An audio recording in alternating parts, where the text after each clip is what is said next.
So, as I am a resident in Tokyo, I am watching what's happening between China and Taiwan with close interest. And Nancy Pelosi made a visit to Taiwan, and it angered China. And I think what's going on really is stagnation of communication. And when you look at the relationship between China and Taiwan, there are many fundamental issues, but we cannot discuss these things with Beijing because the Chinese government is based on the principle that whatever it does is correct and right. And this can be said about any nations. Probably the Japanese government thinks so, and the American government thinks so. But in the United States and in Japan, there is this freedom of speech, the so-called freedom of speech, and we can express any ideas. So, if you look at the social media in Japan, there are many people who are opposing the Tokyo government at present, and the same goes for the United States. Joe Biden is a Democratic president, and many people who support the Republican Party or Donald Trump, they are opposed to what Joe Biden is doing and so on. So about this visit to Nancy Pelosi to Taiwan, of course there are many different opinions, and that is a freedom of speech. But in China, there's no such a thing as freedom of speech. Actually, the Chinese government denies the importance of such, ideology. And so it is really difficult to discuss things like, compared. Okay, so granted, there is this one China ideology, and China and Taiwan, you know, to representations of the great Chinese nation. But so if we ask which political system is better than the other, this is a legitimate question, and it would be really interesting politically because every nation has the freedom to choose its own political system. Yes, and the Chinese people have the freedom to choose their own government.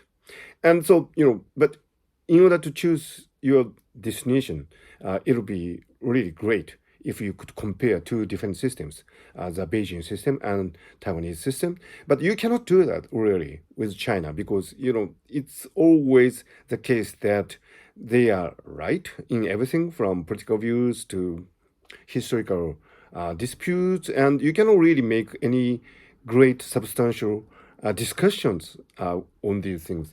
And the same goes for human rights. Okay, arguably, human rights values are very important, and as the Chinese media often criticizes, there might be human rights issues in the United States and in Russia, everywhere, in Japan too, of course.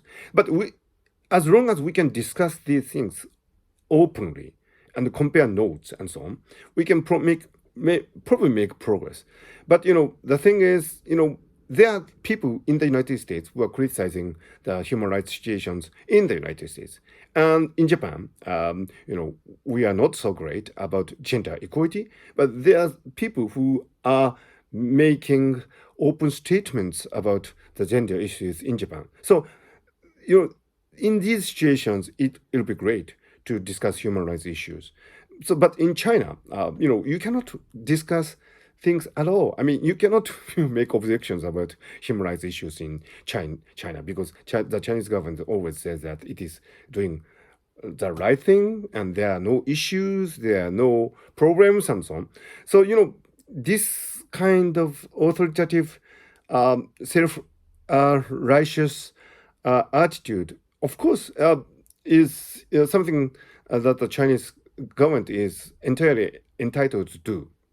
As long as people of China support that kind of culture, and it does seem that for the moment the Chinese people are more or less satisfied with the Chinese government, and that's okay. It's an internal affairs issue, so we have nothing to say about that. But when it comes to international issues like China and Taiwan, there are there's this clash of cultures and values, and we are on the side where freedom of speech is important, human rights is important, and we would really love to discuss things in a fundamental and essential way.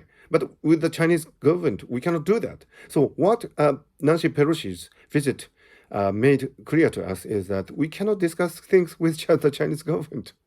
The visit itself, the physical significance of it, is of course clear. The House of Representatives Speaker, making a visit to Taiwan, but metaphorically or conceptually, it is this very fact that we cannot discuss anything with the Chinese government when it comes to fundamental issues. That was brought to light by Nancy Pelosi's visit to Taiwan, I think. So, this is really not great that we cannot discuss anything substantial with the Chinese people. I love to discuss substantial things with the Chinese people. It could be the case that maybe the West is wrong and the Chinese people are right. Maybe it could be argued that the Chinese way of governing and Chinese way of controlling the media might be actually great in some sense for the future of humanity. Nobody knows.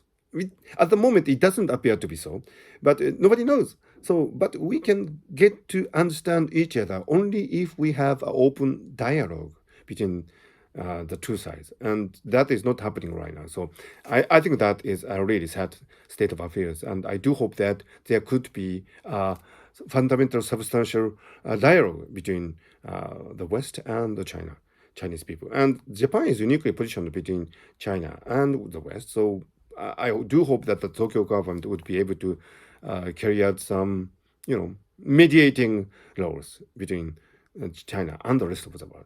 That's all my thought today.